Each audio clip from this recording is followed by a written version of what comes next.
জননীং শারদাং দেবীং রামকৃষ্ণং জগদ্গুরুং পাদপদ্মে তয়োশ্রিত্বা প্রণমামি মুহুর্মুহু। ঠাকুর শ্রীরামকৃষ্ণ পরমহংসদেবের শ্রীচরণে, সংঘজননী শ্রী শ্রী মা সারদা দেবীর শ্রীচরণে এবং যুগনায়ক স্বামী বিবেকানন্দের শ্রীচরণে আমার সশ্রদ্ধ ভক্তিপূর্ণ প্রণাম। নমস্কার। শ্রদ্ধেয় স্বামী শান্তরূপানন্দজি মহারাজের লেখা সারদা দেবী চিত্রকথা বইটি থেকে আজ প্রথম পর্ব পাঠ করে শোনাব। রামচন্দ্র ও শ্যামাসুন্দরী। বাঁকুড়া জেলার ছোট্ট একটি গ্রাম জয়রামবাটি। গ্রামের উত্তর পশ্চিম কোণে প্রবাহিত স্বচ্ছ সলিলা আমোদর নদ। গ্রামটির স্বাভাবিক অবস্থান অতি সুন্দর। চারিদিকে উন্মুক্ত প্রান্তর, উর্বর জমি, সারা বছর ধান, ডাল, লঙ্কা, হলুদ, শাকসবজি প্রভৃতি উৎপন্ন হয়। কথিত আছে যে শ্রীমায়ের আবির্ভাবের পর গ্রামের অবস্থার প্রভূত উন্নতি হয়। ওই গ্রামে রামচন্দ্র মুখোপাধ্যায় নামে এক দরিদ্র ব্রাহ্মণ বাস করতেন। মুখুজ্জেরা শ্রীরামচন্দ্রের উপাসক ও গ্রামের ধর্মঠাকুরের সেবায়েত ছিলেন। নিষ্ঠা, ভক্তি, সদাচার, লোককল্যাণ সাধন প্রভৃতি গুণের জন্য রামচন্দ্র ছিলেন গ্রামবাসীদের বিশেষ শ্রদ্ধার পাত্র। তাঁর স্ত্রী শ্যামাসুন্দরী দেবীও খুব ধর্মপ্রাণা ছিলেন। তাঁর সরলতা, পবিত্রতা, সেবাভাব ও দৃঢ়চিত্ততার কাহিনী এখনও লোকমুখে প্রচলিত। অতিথি অভ্যাগতদের যত্ন করে খাওয়াতেন। সারা বছর সব জিনিসপত্র গুছিয়ে টুছিয়ে ঠিকঠাক করে রাখতেন, যেন সাক্ষাৎ লক্ষ্মী। তিনি বলতেন, আমার ভক্ত ভগবানের সংসার। রামচন্দ্র তামাক খেতে দারুণ ভালোবাসতেন। তা এমন সরল অমায়িক ছিলেন যে যে কেউ বাড়ির কাছ দিয়ে যেত ডেকে বসাতেন আর বলতেন, বসো ভাই, তামাক খাও।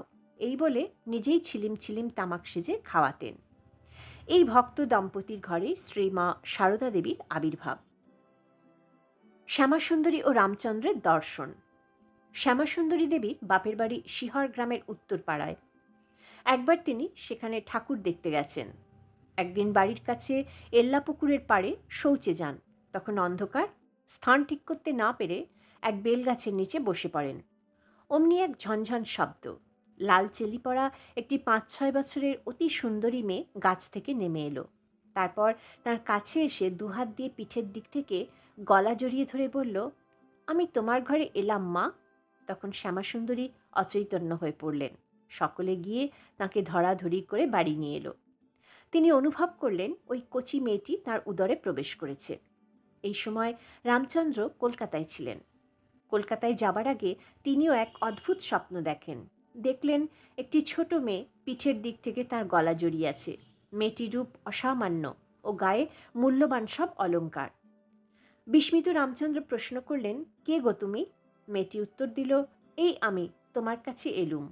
পরে তিনি শ্যামাসুন্দরীর মুখে শিহরের ঘটনা শুনলেন। এরপর থেকে তারা উভয়ই দেবশিশুর জন্মকালের প্রতীক্ষা করতে লাগলেন। সারদার জন্ম। ক্রমে কাল পূর্ণ হয়ে এলো। এখন হেমন্তের অবসান ও শীতের আরম্ভ। বাংলার পল্লীর এটি সর্বাপেক্ষা সুখের সময়। জমির ফসল ঘরে তোলার সময়। তাই গ্রামের কৃষকেরা মাঠ থেকে ধান কেটে ভাণ্ডারে রাখতে ব্যস্ত। চারিদিকে রবিশস্যের শ্যামলশ্রী। বাড়িতে বাড়িতে নবান্নের উৎসব। এমন সময় রামচন্দ্রের দরিদ্র কুটির আনন্দমুখরিত করে সারদামণি দেবী ভূমিষ্ঠ হলেন। 1853 খ্রিস্টাব্দের 22 ডিসেম্বর, 1260 বঙ্গাব্দের 8ই পৌষ, বৃহস্পতিবার, কৃষ্ণা সপ্তমী তিথি। অচিরে এই শুভ সংবাদ চারিদিকে ছড়িয়ে পড়ল। গ্রামবাসীরা নবজাত শিশুকে দেখে তার মঙ্গল কামনা করতে লাগল। যথাসময় জন্মপত্রিকা তৈরি হলো। কন্যার রাস নাম হল শ্রীমতী ঠাকুরমণি দেবী। লোকবিশ্রুত নাম সারদামণি। শ্যামাসুন্দরী নাম রাখলেন ক্ষেমঙ্করী। এই প্রসঙ্গে সারদা দেবী পরে বলতেন, মাসিমা আমার মাকে বলেন, দিদি তোর মেয়ের নামটি বদলে সারদা রাখ। তাইতে আমার মা আমার নাম সারদা রাখলেন। স্বয়ম্বরা। জয়রামবাটির 3 মাইল পূর্বে কামারপুকুর গ্রাম। এই গ্রামে শ্রীরামকৃষ্ণ জন্মগ্রহণ করেন 1836 খ্রিস্টাব্দের 18 ফেব্রুয়ারি বুধবার। শিহরে শ্রীরামকৃষ্ণের ভাগ্নে হৃদয়রাম মুখোপাধ্যায়ের বাড়ি। এই সূত্রে শ্রীরামকৃষ্ণ সেখানে যাতায়াত করতেন। সারদার মামার বাড়িও শিহর গ্রামে। এই গ্রামে শান্তিনাথ শিবের মন্দিরকে কেন্দ্র করে প্রতি বছর যাত্রাভিনয় পালা কীর্তন হতো। আশেপাশের গ্রামের লোকেরা ওই উৎসবে যেতেন।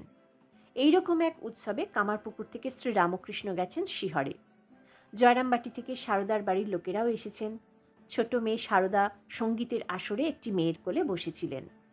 গানের শেষে ওই মহিলা সারদাকে জিজ্ঞাসা করলেন, এই যে এত লোক এখানে রয়েছে, তাদের মধ্যে কাকে তোর বিয়ে করতে সাধ হয়? অমনি দুহাত তুলে সারদা কাছে উপবিষ্ট শ্রীরামকৃষ্ণকে দেখিয়ে দিল। সেদিন সারদা নিজের বরকে নিজেই বরণ করেছিল। যদিও তখন সে বিয়ের মানে কিছুই বোঝে না। তখন সকলে ব্যাপারটাকে হাসির বিষয় বলে মনে করেছিল। এই নিয়ে বেশ হাসাহাসিও হলো। কিন্তু দৈববিধানে কয়েক বছর পরে নিজের পছন্দ করা ওই বরের সঙ্গেই সারদার বিয়ে হলো। এই তো স্বয়ংবরা। সংসারের নানা কাজে সারদা মাতা পিতার প্রথম সন্তান। দারিদ্র্যের মধ্যে সারদার বাল্যজীবন অতিবাহিত হলেও পরস্পরের প্রতি স্নেহ, ভালোবাসা ও শ্রদ্ধার ফলে সে দারিদ্র্য ওই পরিবারের দৈনন্দিন জীবনকে বড়ই মধুময় করে তুলেছিল। মুখুজ্জেদের কয়েক বিঘা নিষ্কর জমিতে যে ধান হতো, পরিবার প্রতিপালনের পক্ষে তা যথেষ্ট নয়। তাই রামচন্দ্র পুরোহিতের কাজ করতেন এবং তুলার চাষ করাতেন। শ্যামাসুন্দরী গাছ থেকে তুলা তুলতেন। ছোট মেয়ে সারদা ওই কাজে মাকে সাহায্য করত। ছোট ভাইদের দেখাশোনা করা সারদার এক প্রধান কর্তব্য ছিল। পরে তিনি বলতেন, ভাইদের নিয়ে গঙ্গায় নাইতে যেতুম। আমোদার নদই ছিল যেন আমাদের গঙ্গা। গঙ্গা স্নান করে সেখানে বসে মুড়ি খেয়ে আবার ওদের নিয়ে বাড়ি আসতুম। আমার বরাবরই একটু গঙ্গাবাই ছিল। খেতে মনীষদের জন্য মুড়ি নিয়ে যেতুম। এক বছর পঙ্গপালে সব ধান কেটেছিল। খেতে খেতে সেই ধান কুড়িয়েছি। সারদাকে সময় বিশেষে রান্না করা, পুকুর থেকে কলসি করে জল আনা, এইসব কাজও করতে হতো। কিন্তু প্রত্যেকটি কাজেই সারদা খুব তৎপর ও উদ্যমী, আর সব সময় বেশ হাসি খুশি। কোনো কাজেই তার ক্লেশবোধ নেই। অনেকেই বলতেন, ছেলেবেলা হতেই সারদা যেমন বুদ্ধিমতী, শান্ত ও শিষ্ট ছিল, তেমনি কাজেও উৎসাহী ছিল। তাকে কখনো কাজ করতে বলতে হতো না। বুদ্ধি খাটিয়ে আপনা হতে সে নিজের কাজগুলি সুন্দর গুছিয়ে করে রাখত। সারদার বাল্যলীলা। সারদা ছিল খুব সাদাসিধে, সরল। খেলায় তার সঙ্গে কখনো কারো ঝগড়া হয়নি। খেলায় সে প্রায় কর্তা বা গিন্নি সাজত। পুতুল গড়ে খেলা তার খুব প্রিয়। কালী ও লক্ষ্মী প্রতিমা গড়ে ফুল বেলপাতা দিয়ে পূজা করতে ভালোবাসত। অন্যান্য মেয়েদের মধ্যে ঝগড়া হলে সে এসে মিটিয়ে দিত, আবার তাদের মধ্যে ভাব করিয়ে দিত। একবার জগদ্ধাত্রী পূজার সময় সারদা প্রতিমার সামনে ধ্যান করছে। হলদিপুকুরে রামহৃদয় ঘোষাল অবাক হয়ে অনেকক্ষণ দাঁড়িয়ে দেখতে লাগলেন। কিন্তু কে জগদ্ধাত্রী কে সারদা কিছুই ঠিক করতে পারলেন না। সব একাকার। তখন ভয় পালিয়ে গেলেন। এইরকম দেবত্ব ও মানবত্বের অদ্ভুত মিশ্রণে সারদার বাল্যলীলা ছিল বড়ই চমকপ্রদ ও মধুর। দারিদ্র্য ও শতকাজের মাঝেও সারদার বিদ্যাশিক্ষার যথেষ্ট আগ্রহ ছিল। ভাইদের সঙ্গে মাঝে মাঝে পাঠশালায় যেত। অবশ্য তখন মেয়েদের লেখাপড়া শেখার বেশি চল ছিল না। শ্রীমা পরে বলতেন, কামারপুকুরের লক্ষ্মী আর আমি বর্ণপরিচয় একটু একটু পড়তুম। ভাগ্নে হৃদয় বই কেড়ে নিলে, লক্ষ্মী তার বই ছাড়লে না। লক্ষ্মী গিয়ে পাঠশালায় পড়ে আসতো, সে এসে আবার আমায় পড়াতো। আজ এই পর্যন্ত। আশা করি আজকের এই পাঠ আপনাদের সবার ভালো লেগে থাকবে। মায়ের কৃপায় আপনারা সবাই ভালো থাকবেন, সুস্থ থাকবেন, আনন্দে থাকবেন। ওম শান্তি শান্তি শান্তি। হরি ওম তৎসৎ। শ্রীরামকৃষ্ণ অর্পণমস্তু।